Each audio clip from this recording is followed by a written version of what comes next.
আমাদের রানাঘাটে একটা বড় পোলট্রি ফার্ম আছে, যেটা সরকারি, অনেকটা বড়। ঠিক কতটা জায়গা নিয়ে সেটা আমি নিজেও জানি না। দেখো আমাদের বাড়ির এই ছোট্ট জায়গাটাতে কিছু গাছ রয়েছে। পদ্ম গাছটা আবার নতুন করে বেরোচ্ছে, দেখলে অ্যালোভেরা গাছও আছে। আর এই পদ্মগুলো এখন অল্পই ফুটছে, আস্তে আস্তে বন্ধ হয়ে যাবে।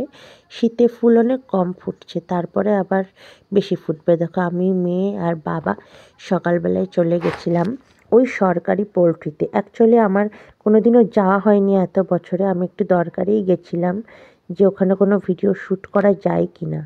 অনেকটা জায়গা, ধরো 5 ভাগের মধ্যে আমি 1 ভাগ মাত্র গেছি, বাকি 4 ভাগ পড়েই আছে।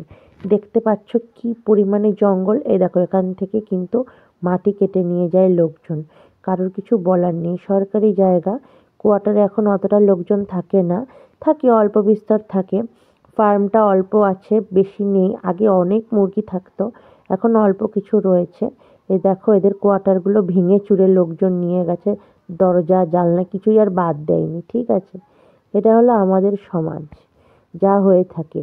তা যাচ্ছি ভেতর দিয়ে, অনেকটা জঙ্গল। এই জায়গাটা একটু আলো আছে, রোদ আছে। দেখো পাশেটা একটা মিল, কাপড়ের মিল, কাপড় তৈরি হয়।